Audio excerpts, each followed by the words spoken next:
Right now, a quiet emergency is spreading across the United States. It is not always visible from the highway. It does not always show up in official counts. But every night, millions of Americans are sleeping in their cars, vans, and SUVs because they cannot afford a stable place to live. This is not just a story about people who have lost everything. It is also about full-time workers, students, parents, and even middle-class families who have been priced out of housing faster than their income can keep up. And that is what makes this different from older homelessness stories. This trend is growing fastest among people who are working, but still cannot afford rent, deposits, and monthly bills at the same time. So let's get into the reality behind it. One of the biggest reasons this is happening is the cost of living crisis. Over the last few years, rent has climbed much faster than wages. In many cities, the average rent now takes more than half of what a typical worker brings home. That leaves very little room for groceries, gas, insurance, phone bills, and unexpected expenses. When one emergency hits, a broken car, a medical bill, a reduced work schedule, the whole plan can collapse. And once someone loses their housing, getting back in is often harder than it sounds. Landlords ask for credit checks, background checks, first and last month's rent, and sometimes months of perfect pay stubs. If you have been living in your car, even for a short time, your ability to meet those requirements can disappear fast. That is why so many people end up staying in their vehicles longer than they planned. They thought it would be temporary, but temporary turns into months, and months can turn into years. Another reason this is growing is the shortage of affordable housing. In many places, there simply are not enough low-cost rental units for the number of people who need them. That drives prices up and pushes people out of the market entirely. When rent is treated more like an investment than a basic need, normal working people get squeezed. Corporate landlords, short-term rentals, and zoning restrictions all play a part in reducing the supply of affordable homes. That means fewer options for families, students, and workers who are trying to stay stable. And when options shrink, people adapt. They move in with relatives. They take on extra roommates. They drive farther to work. And for a growing number, they sleep in their cars. This is not just about money. It is also about safety and dignity. Living in a car means constantly worrying about where to park, whether you will be ticketed, whether you will be asked to move in the middle of the night, and whether you will be safe. Some cities ban overnight parking in public areas. Others allow it, but with strict rules that are hard to follow when you are already under stress. That creates a cycle of exhaustion. People sleep in short bursts.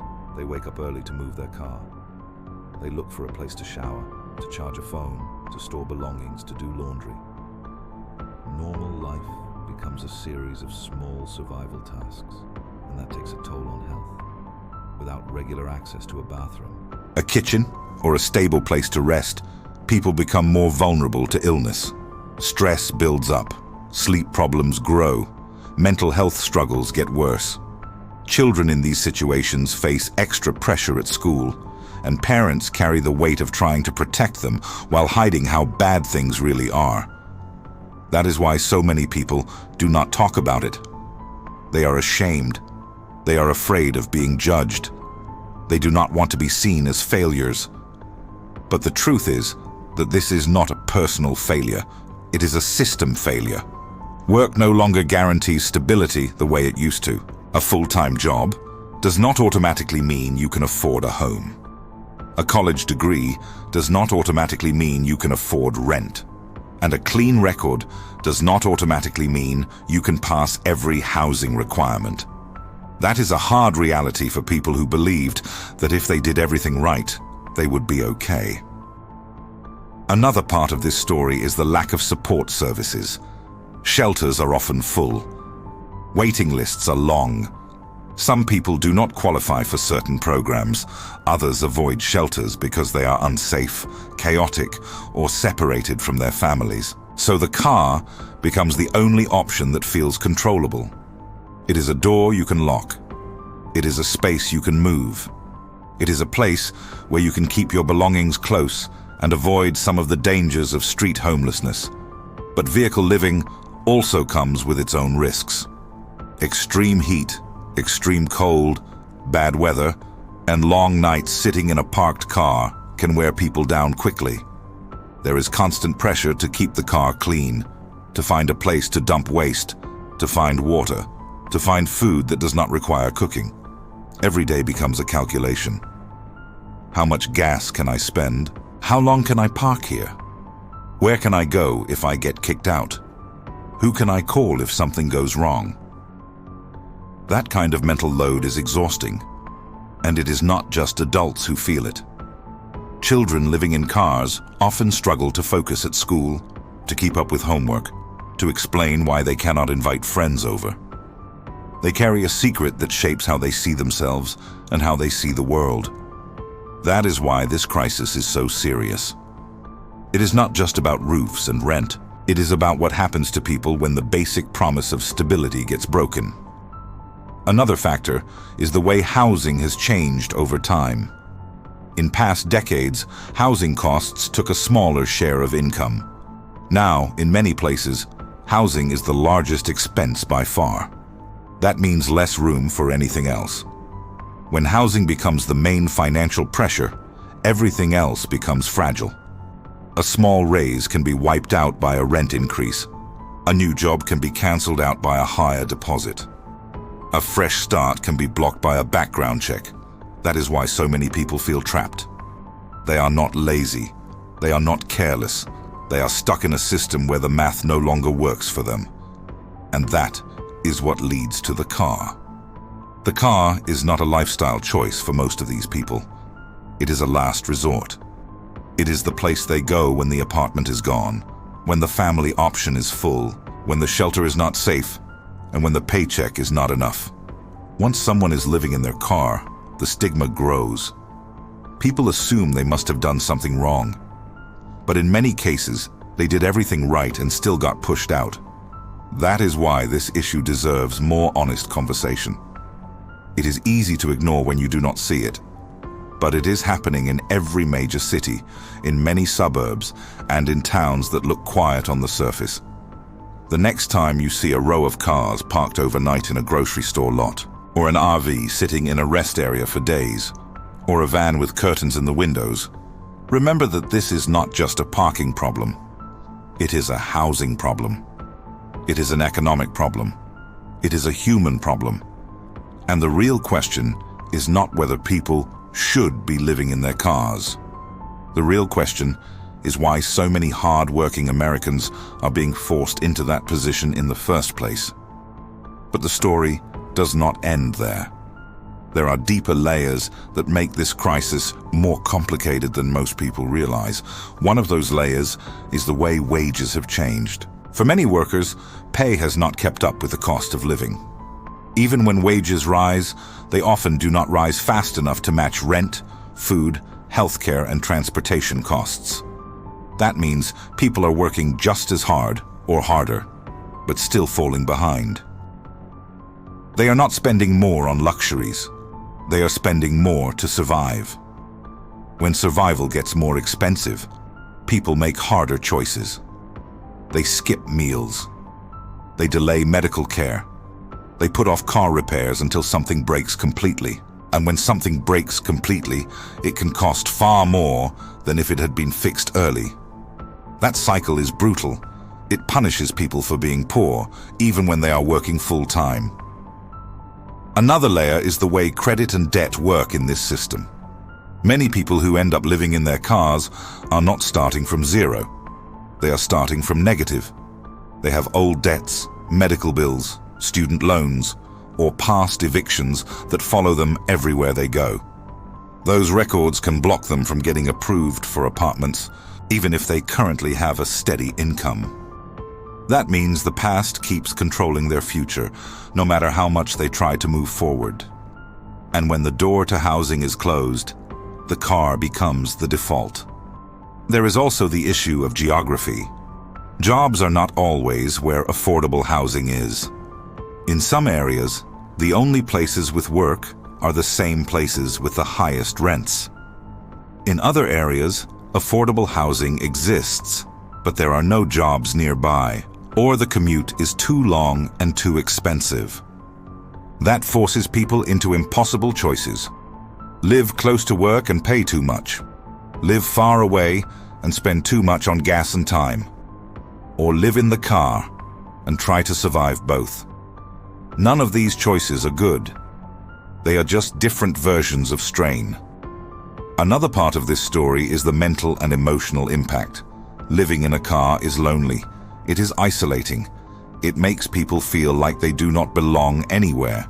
They may have a job, a phone, a clean car, and decent clothes, but at night, they still have nowhere to call home. That affects how people see themselves. It affects their confidence. It affects their hope.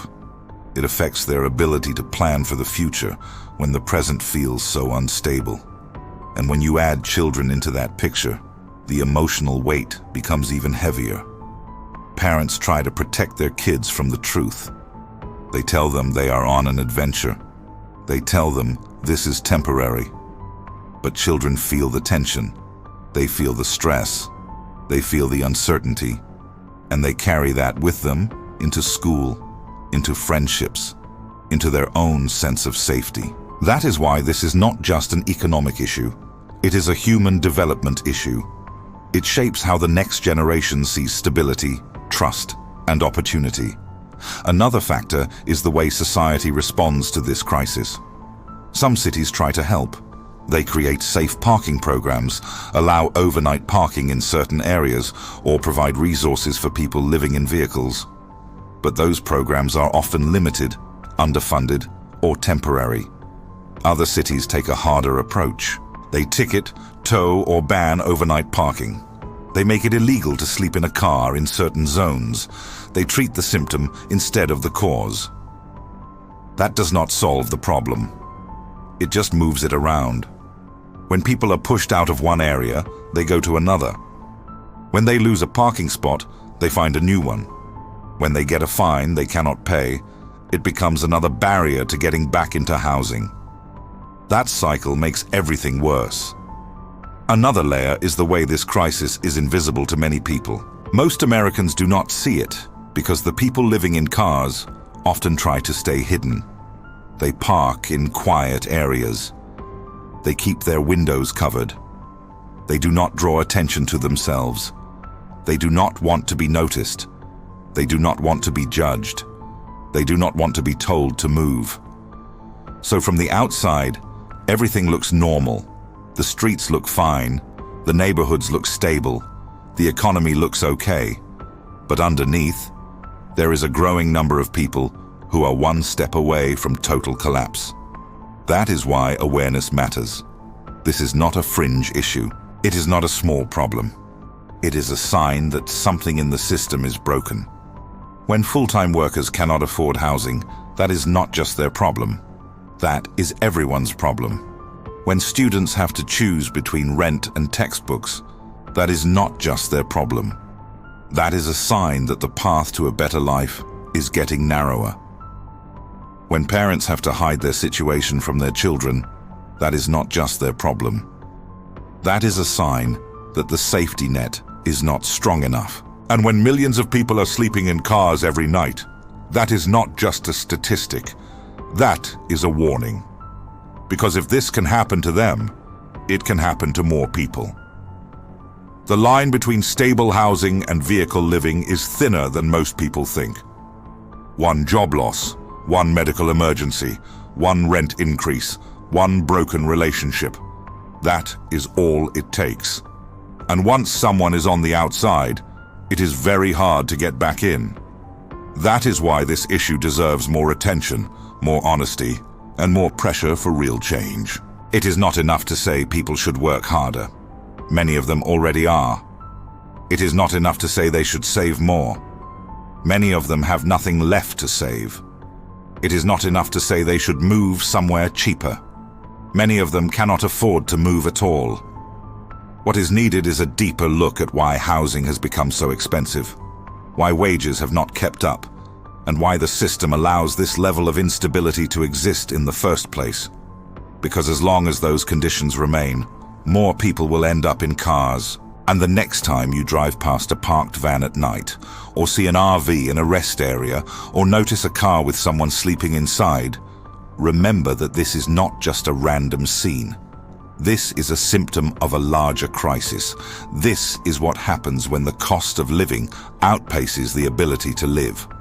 This is what happens when work no longer guarantees a home. This is what happens when housing becomes a financial asset instead of a human need. And the real question is not whether these people will find a way to survive. The real question is whether the system will change before more people are forced into this position. If this made you think differently, share it with someone who still believes full-time work is enough to guarantee a stable home in America today.